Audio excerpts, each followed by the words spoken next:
이번 영상에선 간단한 지출 승수 공식에 관해 논하겠습니다. 승수가 무엇인지 이해하고 거시경제적 의사결정을 해석하는 데 승수가 어떻게 도움을 주는지 이해하려면 우리는 우선 한계 소비 성향과 한계 저축 성향이라고 알려진 개념부터 시작해야 합니다.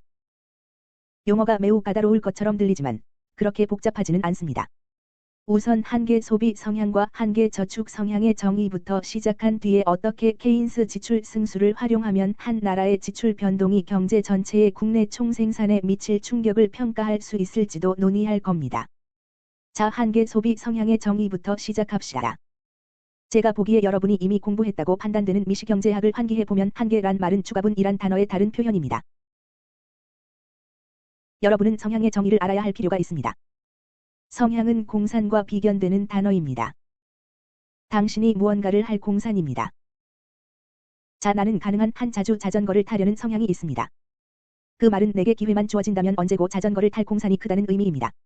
따라서 한계 소비 성향은 개인이 추가분의 소득이 있을 때 소비할 공산을 말합니다. 여러분이 거시경제학을 환기해보면 소비는 가계 지출입니다.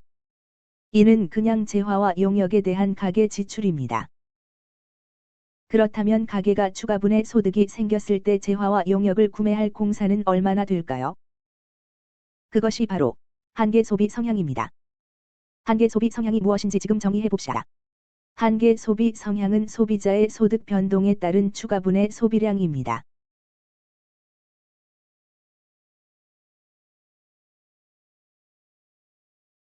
바꿔 말하면 가계 소득의 특정액만큼 변동이 있다면 가계의 소비가 얼마나 변동이 있을까? 입니다. 그 정도면 한계 소비 성향이 무슨 말인지 알만할 겁니다. 이 간단한 한계 소비 성향 공식은 소비의 변화를, 즉 델타 C를 현재 가계 소득의 변화율로 측정하는 겁니다. 걱정하지 마세요. 단 몇 분 안에 여기서 수치 예제를 들어 차근차근 설명하겠습니다. 가계가 가처분 소득이 생겼을 때 그들이 얻은 추가분의 소득으로 할 수 있는 것은 대체로 두 가지입니다. 사람들은 소비하거나 다시 말해 재화와 서비스를 구매하거나 저축할 수 있습니다. 한계 저축 성향 MPS는 이번 강의에서 또 하나의 중요한 용어입니다. 한계 저축 성향 MPS는 소득의 변동에 따른 추가분의 저축량을 측정합니다.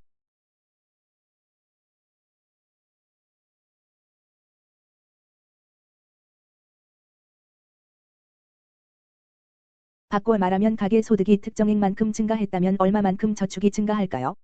입니다. 역으로 말하면 특정액만큼 가계 소득이 감소했다면 그들의 저축은 얼마만큼 감소할까요? 입니다. 소득의 증감률 델타 Y에 대한 저축의 증감률 델타 S가 한계 저축 성향을 말해줍니다. 즉 가계가 추가로 벌어들인 소득분을 저축할 공산을 말해줍니다. 소비자가 소득의 변화에 따라 어떻게 반응할지에 관한 이 간단한 이해에서 한 가지 지적할 대목은 소득 변화 이후에 소비자가 할 수 있는 일은 실제 단 두 가지라는 겁니다. 그 돈으로 소비하든지 아니면 그 돈을 저축할 수 있습니다. 따라서 우리의 추론은 한계 소비 성향 더하기 한계 저축 성향은 1과 같다는 겁니다. 더 복잡한 모형에서는 저축 말고도 가계가 할 수 있는 그 밖의 누출을 고려할 겁니다. 예를 들어 수입품 지출은 저축처럼 한 나라의 경제 순환에서 소득과 세수로부터의 누출입니다. 다만 여기서 우리가 말하는 소득은 세후 소득입니다. 세후 소득의 증가 또는 감소 이후에 소비자가 향수하는 소득을 어떻게 지출 또는 저축할까요? 한계 소비 성향과 한계 저축 성향에 관한 정보가 생겼으니 소위 케인스 지출 승수라는 것을 추산하기 위해 필요한 모든 것을 확보했습니다. 케인스라는 단어를 들어보셨을 겁니다. 우리는 이미 케인스주의 총공급 곡선을 이전 단원에서 공부했으니까요. 이것은 물론 경제학자 존 메이너드 케인스의 이름을 따서 명명한 것입니다. 그는 우리가 곧 보게 될 공식을 도출한 사람입니다. 케인스 지출 승수는 한 국가의 지출 증가가 총수요에 얼마만큼 영향을 미칠지 우리에게 알려줍니다. 그 말이 이상한 소리로 들린다고 할 사람도 있겠습니다. 만일 지출이 예를 들어 100만 달러만큼 증가했다면 총수요가 100만 달러 증가했다고 말할 수 있기 때문입니다. 그러나 사실 그렇게 단순하지 않습니다. 자, 짧은 예제를 하나 살펴봅시다. 한 나라에서 정부가 지출을 100만 달러 증가시켰다고 칩시다. 그 100만 달러가 총수요에 대략 어떤 영향을 미치나요? 경제는 순환 대열처럼 움직이기 때문에 초기 100만 달러가 가계 소득의 100만 달러 증가를 이끕니다. 이제 우리는 승수 효과가 어떻게 작동하는지 파악하기 시작합니다. 가계 소득 증가가 소비 증가와 저축 증가로 이어집니다. 그러나 그 소비 증가는 가계 소득의 증가로 이어집니다. 소득의 경제 순환으로 인해 소비는 더욱 증가하게 되고 저축도 증가하게 될 것입니다. 이런 식으로 1달러 소비는 1달러 수입이 됩니다. 그중 일부는 다른 누군가의 소비가 되고 다른 누군가의 수입이 됩니다. 경제순환에 따르면 한 경제권에서 지출되는 모든 달러는 다른 사람의 수입이 될 것이고 그 수입 중 일부는 지출이 됩니다. 해당 지출 비율은 한계 소비 성향에 따라 결정됩니다. 이 한계 소비 성향을 가지고 우리는 승수 공식을 제시할 수 있습니다. 케인스 지출 승수에 사용할 약어는 소문자 K로 케인스를 뜻합니다. 이 공식은 이를 1- 한계 소비 성향으로 나눈 겁니다. 또는 간소화한 표현으로 쓰자면 1- 한계 소비 성향은 한계 저축 성향과 같아지므로 1 나누기 한계 저축 성향과 항등식입니다. 자, 여기 오른쪽에 예를 들어 보겠습니다. 소득이 1000달러로 시작하는 국가가 있습니다. 이 소득 수준에 상응하여 가계는 700달러를 지출하고 저축은 300달러입니다. 매우 간단한 모형입니다. 소득이 1100달러로 증가하면 어떻게 되나요? 우리가 여기서 소개했던 공식을 사용하여 한계 소비 성향과 한계 저축 성향을 계산할 수 있습니다. 우선 한계 소비 성향을 계산해 봅시다. 우리는 소비 변화를 생각할 필요가 있습니다. 소득은 100달러 증가했습니다. 소비는 700달러에서 780달러로 증가했습니다. 소득은 1000달러에서 1100달러 증가했습니다. 이로써 한계 소비 성향은 780-700 나누기 1100-1000이니까 결국 80 나누기 100이 되므로 0.8입니다. 이제 우리는 한계 저축 성향을 금방 계산할 수 있습니다. 보시다시피 100달러 소득 증가의 결과 저축은 20달러 증가했으므로 한계 저축 성향은 20 나누기 200이므로 0.2입니다.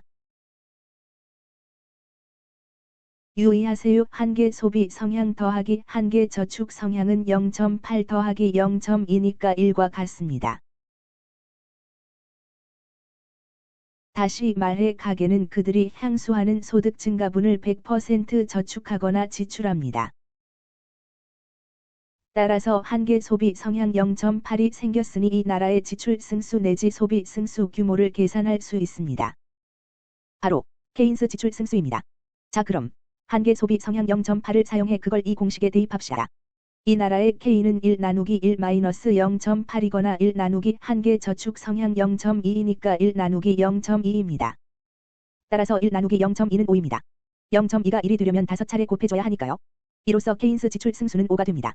여기 아래에 적겠습니다. 아시다시피 여하한 지출의 변화가 있을 때 그 총 지출의 유형은 4가지가 있습니다.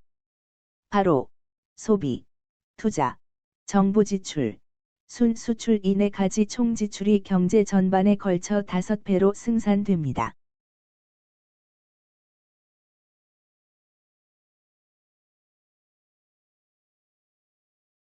이것은 애초 지출 변화가 X달러였다면 한 나라의 실질 국내 총생산의 최종 변화는 X의 5배가 된다는 의미입니다. 예를 하나 들어보겠습니다. 정부가 지출을 20억 달러 증가시켰다고 칩시다. 즉, 20억 달러 곱하기 5배, 즉 100억 달러의 국내 총생산 변동으로 이어집니다. 다음 영상에서는 승수가 어떻게 작동하는지, 총수요 총공급 도표를 활용하여 어떻게 도식화할 수 있는지 몇 가지 예를 더 살펴보겠습니다. 이번 비디오에서 우리는 한계 소비 성향과 한계 저축 성향의 개념을 소개했습니다.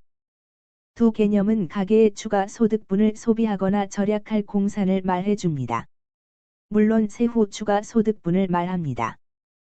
우리는 소비 및 저축에 대한 한계 성향 공식을 활용하여 한계 소비 성향과 한계 저축 성향의 함수인 케인스 지출 승수를 도출하였습니다. 한 국가의 한계 소비 성향이 증가할수록 케인스 지출 승수값이 높아집니다. 왜냐하면 가계 소득이 증가함에 따라 여하한 지출 변화가 더 큰 소비 지출로 나타나기 때문입니다. 만일 한계 소비 성향이 감소한다면, 여기 예를 들어 봅시다. 만약 한계 소비 성향이 단 0.5라면 케인스 승수는 1 나누기 0.5, 즉 2배가 됩니다. 보시다시피 가계 지출이 신규 소득에서 차지하는 비율이 낮으면 승수 효과가 축소되고 지출 변동에 따른 국내 총생산 변동에 미치는 전반적인 영향도 축소됩니다.